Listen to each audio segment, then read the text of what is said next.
aspect we are keenly watching. India has also extended all kind of help that it can, whether humanitarian or in terms of monetary help that can be given to the neighbor country. What are the Indian interests in Sri Lanka in terms of having a healthy neighborhood? And what are the key critical areas India should really keenly watch for? Because all sorts of conspiracy theories have been doing the rounds about the intervention of other, foreign powers in the protests that we are witnessing, or which way Sri Lanka will really go. Vis-a-vis India, your perspective. Yeah, a couple of points here, Anusha. One is that India has very studiously kept away as far as the political turmoil in the country is concerned. And this is the policy that has been adopted by this government, and it's not only with Sri Lanka, with wherever, there have been such type of difficulties, political difficulties domestically, internally. India has stayed away, and even as far as elections are concerned, anywhere.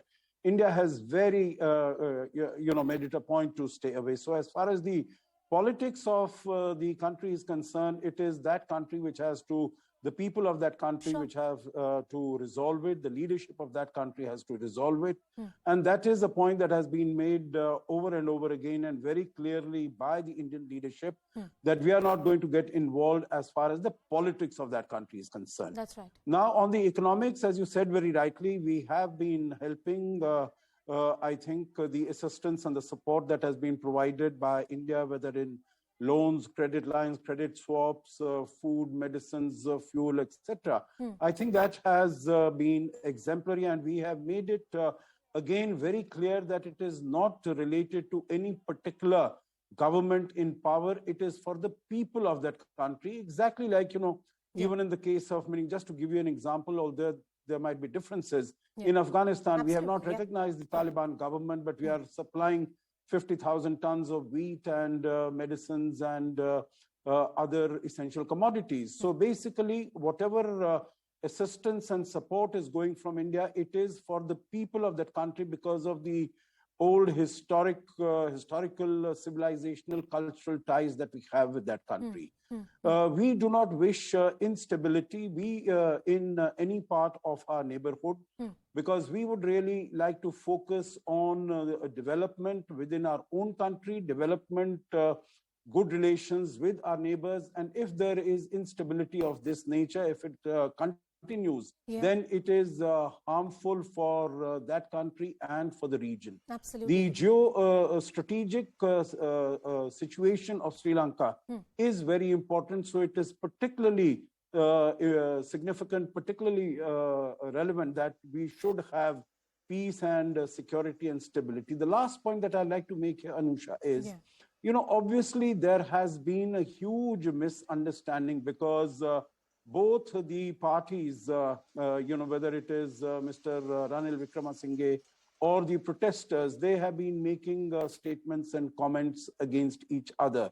When Mr. Rajapaksa left, then it was the protesters said that Ranil would also have to go. Obviously, there has been a huge misunderstanding, lack of communication, and something needs to be done since Mr. Ranil Wickremesinghe has the authority, has the power, and there is a saying in Hindi, in English, that it is only the powerful who can sort of, try to reach out. So maybe the responsibility devolves upon the administration. First of all, ask for an investigation. And Mr. Sajjanhar, I want to pick up a very critical point that you made, which was about communication.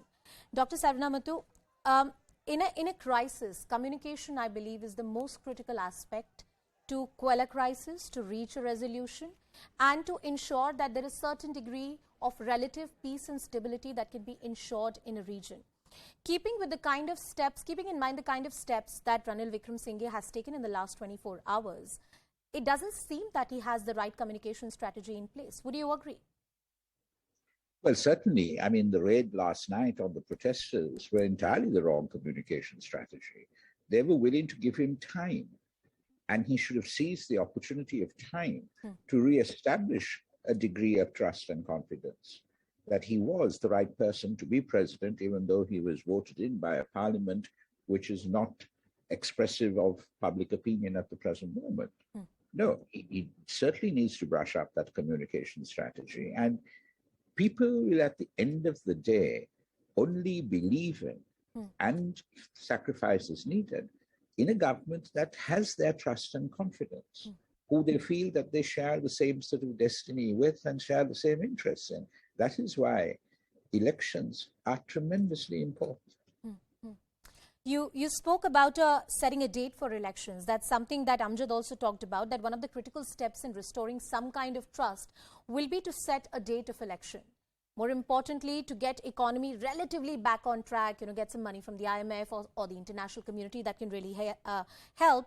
But what is the time frame that Sri Lankans can really look at? Is it in the next 6 months? Is it in the next 1 year? Amjad, do you want to take that question? That what is the time frame that informed protester or an ordinary Sri Lankan whose concern is really looking at? Ideally, we're looking at to have it as soon as possible. I don't think it's a matter of cost anymore, because we have seen that we've spent a whole lot more on a bunch of programs that were unnecessary. So I think an election is the need of the hour. But in addition to that, I think at this point in time, of course, we need to work on getting our economy back on track and get people back to work. I mean, the reason why we're protesting is because our livelihoods are gone. That's why we're in the streets. So ideally, if there is, and we were willing to extend the olive branch, which we did last night, which the president was not willing to accept. Okay. So I think more than anything, obviously, we do need elections. We do need a definite date for the election on the horizon. But in the interim period, there needs to be a bit of give and take from the president and the government as well. Because I mean, speaking as a protester, I mean, at the end of the day, I'm out here in the best interest of the country and my citizens. But I'm just trying to understand your sentiments as a concerned Sri Lankan. How is it that the government can negotiate with you? Do you have a group? Do you have a committee? How is it that you give your representation to the present political establishment and tell them, look, these are our demands, you need to reach a middle ground? The protests themselves have organized groups where we've invited elected representatives to actually come and discuss with us. As of now, it has only been with the opposition parties. The current president and the current government have not been a member of this, but we're more than willing to discuss. We're more than willing to have a forum to speak with them and discuss. It is them that need to come to us. And speak with us instead of attacking us. One thing which resonates, as all the gentlemen are giving their opinion, is to have an effective communication strategy for the present political establishment. Mr. Ashok Sajjanhar, Amjad Moulana, Dr. P. Saravanamuttu, thank you, gentlemen, for joining us on the broadcast. There's some breaking news coming.